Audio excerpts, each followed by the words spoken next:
நேயர்களுக்கு அன்பான வணக்கம். அடியேன் திருமயிலை கற்பகலட்சுமி சுரேஷ் உங்களோடு இன்று ஒரு அழகான திட்டத்தை பற்றி சொல்ல வந்திருக்கின்றேன். இது என்ன அரசு திட்டம் மாதிரி ஏதோ திட்டம்? என்ன திட்டம் அப்படின்னு பாத்தீங்கன்னா, நம்ம மகா பெரியவர் சொன்ன, பலரும் அறிந்த ஆனா சிலர் இன்று மறந்த பிடி அரிசி திட்டம். பலர் இன்றும் செய்கின்றார்கள், சிலர் மறந்துட்டாங்க. ஆனா அடுத்த தலைமுறை சிலருக்கு தெரியல. அப்ப இந்த விஷயத்த மகா பெரியவர் சொன்னத அடியேன் சொல்ல கடமைப்பட்டிருக்கின்றேன். பிடி அரிசி திட்டம் அப்படின்ற ஒன்றை எடுத்து கொண்டு வந்தார். அன்னதானம் பண்ணுங்க, அன்னதானம் பண்ணுங்கன்னு சொன்னா நம்மளால அன்னதானம் பண்றதுக்கான நேரம் வேணும், தொகை வேணும், இல்ல மெனக்கெட்டு போய் பண்ணணும். இது மாதிரி விட்டுடுவோம். சிலர்லாம் இதுக்குன்னே இருக்காங்க. அவர்கள் செய்வது விளம்பரமாக கூட வெளியே வராது. ஆத்மார்த்தமா செய்யும் அன்பர்கள் இன்னும் நம்முடைய ஊர்ல இருக்கிறாங்கப்பா. உலகம் முழுக்க இருக்காங்க. அவங்கலாம் இல்லன்னா ஒரு விஷயத்த யோசிச்சு பாருங்க. அண்மையில மாசி மாதத்துல பயங்கர பிரம்மாண்டமா நடந்தது சிவராத்திரி. ஒரு கோயில்ல மட்டுமா? இல்ல. எல்லா ஆலயங்கள், எல்லா மடங்கள், எல்லா சின்ன சின்ன அமைப்புகள்ல கூட சிவராத்திரி அவ்வளவு இரவு விடிய விடிய விடிய அவ்வளவு அபிஷேக பொருட்கள், பூக்கள் கொண்டு நடந்து ஒரு காலத்திற்கும் பிரசாதங்கள் இப்படி எல்லாம் கொடுத்தாங்க அப்படின்னா, அப்ப ஒவ்வொரு இடத்துலயும் எவ்வளவு பேர் அதற்கான தொகையை இறைவன் கொடுத்த பணம் இறைவனுக்கு சமர்ப்பிக்கிறேன் அப்படின்னு கொடுத்திருப்பாங்க. அப்ப எல்லாரும் தன்னையும் அறியாமல் செய்து கொண்டுதான் இருக்கிறார்கள். சில சமயம் நம்ம செய்ய மறந்துடுவோம், இல்ல ட்ராக் பண்ண மாட்டோம். அதுக்கு மகா பெரியவர் எளிமையா சொல்றார், நித்திய அன்னதானம் செய்யுங்கள். என்ன பண்ணலாம்? பிடி அரிசி திட்டம். எங்களுடைய இல்லத்துல அது செஞ்சதெல்லாம் ஞாபகம் இருக்கு. அப்ப கோயில்ல இருந்து ஒருத்தர் வருவார். அதே மாதிரி ஒரு காவடி மாதிரி அன்னக்காவடி எடுத்துன்னு வருவார். இப்ப அவர் வர்றதில்ல. அந்த பழக்கம்லாம் இப்ப எங்க வீட்லயுமே பிடி அரிசி மாதிரி இல்ல. ஆனா ஒரு காலத்துல அந்த பிடி அரிசினே பண்ணோம். ஆனா இப்ப அதை கொண்டு போய் கோயிலுக்கு கொடுக்கிறோம், மடங்களுக்கு கொடுக்கிறோம். ஆனா முன்னாடி வீடு வீடாவே ஒருத்தர் காவடி மாதிரி எடுத்துன்னு வருவார். பிடி அரிசியில சேர்த்து வைத்த அந்த அரிசியை கொடுப்போம். மடங்கள்ல இருந்து வருவாங்க, அந்த அரிசியை கொடுப்போம். என்ன செய்யணும்? தினமும் நம்ம சமைக்க போறோம். ஒருவேளையாவது அன்னம், சாதம் அடிக்கும் பழக்கம் இருந்து என்னைக்கெல்லாம் சாதம் அடிக்கிறோமோ, நிறைய இல்ல, இப்ப நம்ம வீட்டுல இருக்கிறவங்களுக்குன்னு ஒரு 2 அழாக்கு நம்ம குக்கர்லயோ இல்ல வடிக்க போறோம். எடுத்தாச்சுன்னா முதல்ல இருக்கிற அந்த எப்படியுமே நம்ம அந்த அரிசியை நீரால் நன்றாக அலம்பி சுத்தம் செய்து விட்டு தானே வடிப்போம். அதுக்கு முன்னாடி என்ன பண்ணணும்? அந்த அரிசியை ஒரே ஒரு கைப்பிடி எடுத்து அந்த அரிசியை இதுக்குன்னு ஒரு கவரோ பையோ வச்சிருக்கணும். அதெல்லாம் அந்த ஒரு பிடி அரிசிய நம்ம போட்டுடுவோம். அந்த ஒரு பிடி அரிசியை போட்டுட்டே வருவோம். அடுத்த நாள் இப்படி போட்டுட்டே வரும் பொழுது ஒரு மாசத்துல கொஞ்சம் சேர்ந்துரும். அப்ப என்ன பண்ணணும்? 1 மாதம் கழித்து அந்த அரிசியை கொண்டு அன்னமாக்கி, தயிர் அன்னமாவோ, எலுமிச்சை சாதமாகவோ, புளி சாதம் அல்லது வீட்டுல நீங்க ஏதாவது பண்ணீங்கன்னா அதை கலந்து அந்த சாதத்தை கொண்டு போய் நீங்களே யாராவதுக்கு ஒரு 5, 6 பேருக்கு அன்னதானம் பண்ணலாம். ஏன்னா 1 மாசம் அப்படின்னு இருக்கும்பொழுது ஓரளவு உணவு அந்த அரிசி ஒரு கிலோல இருந்து 2 கிலோ கிட்ட சேர்ந்திருக்கும். ஒரு கைப்பிடி நம்ம தினம் போட போட. அது மாதிரி பண்ணும் பொழுது உங்க வீட்டுல இருக்கிற குழந்தைங்களை கூப்பிட்டு அவங்களோட அந்த பிஞ்சு கையால கூட எடுத்து போட சொல்லலாம். இது நம்ம போட்டுட்டு அரிசியோடைய அளவை குறைக்கிறதுக்காக அப்படின்னு சொல்லல. இது நம்ம போட்டுடலாம். ஆனா எப்பெல்லாம் அந்த குழந்தைங்களை முடியுமோ அப்பெல்லாம் கூப்பிட்டு உன் கையால எடுத்து போடு. இது யாருக்கு தெரியுமா? நமக்கு சுவாமி நிறைய அரிசி எல்லாம் கொடுத்திருக்காரு பார். நமக்கு அந்த மூட்டை அரிசி இருக்கு, அல்லது அந்த டப்பா நிறைய நமக்கு அரிசி இருக்கு, மத்தவங்களுக்கு கொடுக்குறோம் அப்படின்றத சொல்லும் பொழுது சின்ன வயசுல இருந்தே குழந்தைகளுக்கும் அந்த ஒரு ஞானம் வரும். அப்ப 1 மாசத்துக்கு ஒரு தடவை நம்மளே ஏதாவது செஞ்சுன்னு போய் கொடுத்துடலாம். இல்ல அதுக்கான வசதி இல்ல, வெளிநாட்டுல இருக்கேன், வெளி ஊர்ல இருக்கேன் அப்படின்னா கண்டிப்பா இப்ப எல்லா இடங்கள்லயும் கோயில் இருக்கு, அல்லது சங்கர மடமோ வேறு ஏதாவது குருமார்களுடைய மடமும் இருக்கு. ஒரு 2 மாசம், 1 மாசம், 3 மாசம் உங்களுக்கு எந்த அளவு சேர்ந்தது போதும் அப்படின்னு தோணுதோ அப்ப கொண்டு போய் அவர்களுடைய மடத்திலோ பூஜைகளிலோ செய்யும் அன்னதானத்திற்கு பயன்படுத்தி கொள்ளுங்கள் அப்படின்னு போய் கொடுத்துடலாம். இந்த திட்டத்திற்கு பேர் என்ன தெரியுமா? அன்று மகா பெரியவர் சொல்லி, மகா சுவாமிகள் சொல்லி எவ்வளவு பேர் பண்ணாங்க தெரியுமா? இப்படி நம்மையும் அறியாமல் தினம் தினம் மற்றவர்களுக்காக எடுத்து வைக்கும் குணத்தை கொடுத்தார். சரி, இது பண்ணா என்ன ஆகும்? மத்தவங்க பசி தீரும், சிறப்பு, பெரிய விஷயம் இந்த அன்னதானம். அதுல மாற்று கருத்தே இல்லை. ஆனா இதை எதனால பண்ண சொன்னார்? அதுக்கு ஒரு உண்மையான சரித்திரம் சொல்றேன். இது அவரை பார்த்த ஒரு பக்தருக்கு இந்த கழுத்து கிட்ட ஒரு பிரச்சனை. கழுத்து இப்படி பண்ணவே முடியாது, வலிச்சுட்டே இருக்கும். எல்லா செக்கும் பண்ணியாச்சு, எக்ஸ்ரே எடுத்தாச்சு, ஆர்த்தோ டாக்டர் கிட்ட போயாச்சு. ஆனாலும் எதுவும் பெரிய பிரச்சனைன்னு இல்ல. எக்ஸர்சைஸ் கத்து குடுக்குறாங்க. அவரும் சிறப்பா பண்றாரு. எலும்பு சம்பந்தப்பட்ட மாத்திரைகள், உணவுகள்னு சாப்பிட்டும் அந்த எலும்பு பின்னாடி கழுத்து வலி அவர்களுக்கு குறையவே இல்ல. அது ரொம்ப தினம் தினம் செய்யும் பணியிலிருந்தே ரொம்ப உபாதையா இருக்கு.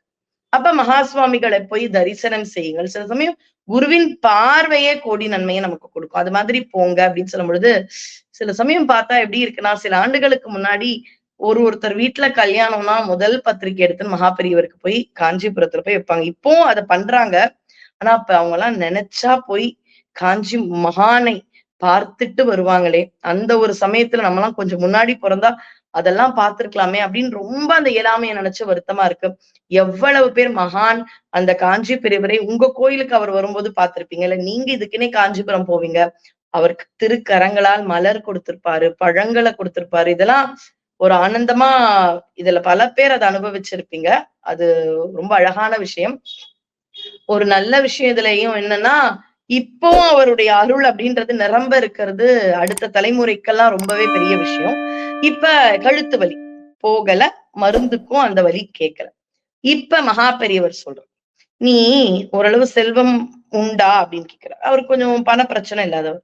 எல்லா மருத்துவமும் பார்த்துட்டு பெரியவா, என்கிட்ட பணம் இருக்கு. அப்ப நீ ஒண்ணு பண்ணு, வாரத்துக்கு ஒரு தடவை ஞாயிற்றுக்கிழமையில 2 கிலோ கோதுமை வாங்கிக்கோ. வாங்கிட்டு அத உன் தோள்ல வச்சுக்கோ. இப்படி கோதுமையை ஒரு பாக்கெட்ல 2 கிலோ 3 கிலோ வாங்கி இப்படி வச்சுக்கோ. வச்சுட்டு தோல்லையே தூக்கின்னு போய் கொஞ்சம் தூரம் ஒரு 5 நிமிஷமாவது நட. அப்படியே தூக்கின்னு போய் யாராவது முடியாதவங்களுக்கு அந்த கோதுமைய தானம் பண்ணிடு அப்படின்றத சொல்றது. சரி அப்படின்னார். அதே மாதிரி இவரும் சில சமயம் காரணம் கூட கேட்க மாட்டாங்க. சொன்னா சரி. காரணம் தெரியறவங்களுக்கும் அப்புறமா சொல்றாரு. அப்படி தோல்ல வச்சுட்டு போகும் பொழுது எந்த இடத்துல வலி இருக்கோ அந்த இடத்துல இருக்கக்கூடிய பாவங்களை அந்த இடத்த தொடர்பு கொண்ட நன்மைகளாகவும், முக்கியமா தானியங்களை இன்னொருத்தருக்கு கொடுக்கறதுனால உடல்ல இருக்கிற வியாதியும் தரித்திரமும் நமக்கு தொலையும். உங்களுக்கு ஏதாவது குரு சம்பந்தப்பட்ட தோஷமா, அந்த கடலை வாங்கி கொள்ளுங்கள். அழகா தூக்கிட்டு போங்க. தோல் அவருக்கு கழுத்துல வலின்றதுனால அப்படி லிங்க் பண்ணாரு. எல்லாருமே கழுத்துல தூக்கின்னு போகணும், தலையில தூக்கின்னு போகணும்ன்றது கிடையாது. சிலருக்கு தலைவலின்னா அழகா தலையில கூட சுமந்து போய் பாருங்க. நமக்கு என்னன்னா ஒரு காலத்துல இந்த விவசாயிகள் இவங்கெல்லாம் தலையில சுமந்து போயிருக்காங்க. இப்ப அதெல்லாம் பண்றதுக்கு கொஞ்சம் நாகரீகம் அப்படின்ற போர்வையால கொஞ்சம் யோசிக்க வேண்டியதா இருக்கு. இப்ப எந்த கிரகத்துல தோஷமோ அந்த ஒரு தானியங்களை 1 கிலோவோ 2 கிலோவோ கூடவே கொஞ்சம் அரிசியும், எள்னா அவ்வளவு தேவைப்படாது, நல்லெண்ணெயா வாங்கிக்கலாம். அது மாதிரி எடுத்துட்டு முக்கியமா இந்த அரிசி, கோதுமை.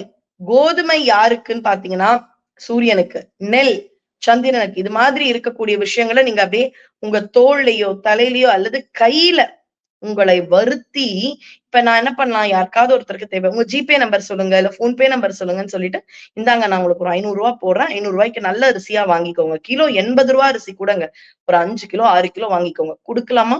குடுக்கலாம், நல்லது. ஆனா நம்ம செய்யும் எல்லா தான தர்மங்களையும் நாம் மெனக்கெட்டு செய்ய வேண்டும். கடவுள் எனக்கு இப்படி டிரான்ஸ்பர் பண்றார், அதை நான் இப்படி டிரான்ஸ்பர் பண்ணும் அப்படி கூடாதான். அதுல எனக்கான ஒரு மெனக்கெடல். நானே கடைக்கு போய் அந்த பைய அப்படி தூக்கி வாங்கிக்கிட்டு வந்து வச்சு, யாரோ அவங்கள தேடி போய் கொடுக்கணும். நீங்க வந்து வாங்கிக்கோங்க, இல்ல நான் இங்க இருந்தே அனுப்பிடுறேன். அப்படி இல்லாமல் இறைவன் எனக்கு என்னவோ நான் செய்த புண்ணியம் கொடுத்திருக்காரு, அவங்களுக்கு அந்த நிலை இல்ல. அப்படி இருக்கக்கூடிய உண்மையை உணர்ந்து நாம அவங்கள தேடி போய், குறிப்பா தானியங்களை அப்படி தூக்கிக்கிட்டு போய் நம்ம கொடுக்கும் பொழுது, தானியம் கண்டிப்பாக நம்முடைய நவக்கிரக தோஷத்தையும் அதனால் ஏற்படும் எல்லாவித செல்வ பிரச்சனையோ, தரித்திரமோ அல்லது உடல் நலன் பிரச்சனையோ அதற்கான பிரச்சனை தீர்ந்துவிடும். இதுதான் அதுக்கான சூக்ஷமம். அப்ப வாரம் வாரம் இவர் என்ன பண்ணாராம், மகாபெரிவா சொன்னா அப்படின்னு அந்த கோதுமையை தோல் மேல தூக்கி வச்சுன்னு போகும்போது அந்த கோதுமை இங்க படுது. அதனுடைய வெயிட் ஒரு 3 கிலோ 2 கிலோ இப்படி பண்ணும் பொழுது ஒரு 2-3 மாசம் பண்ண அவருடைய அந்த கழுத்து வலி காரணம் இல்லாமல் மருந்துக்கும் கேட்காத அந்த கழுத்து வலி என்பது காணாமையே போச்சு. அப்ப இப்படிப்பட்ட தர்மங்களை நாம் செய்ய வேண்டும். இதெல்லாம் முடிஞ்சா தேடி போய் பண்ணுங்க. இல்லனாலும் பிடி அரிசி திட்டத்தை இன்னைக்கே ஆரம்பிச்சிருங்க. நன்றே செய் இன்றே செய். இப்ப ஈவினிங்ல தான் பாக்குறீங்களா அந்த பதிவை? பரவாயில்ல, அடுத்த நாள் காலையில குளிச்சுட்டு முதல்ல அந்த அரிசி எடுக்கும்பொழுது ஒரு கைப்பிடி எடுத்து ஒரு பையோ, அதுக்காக ஒரு டப்பாவோ வச்சுடுங்க.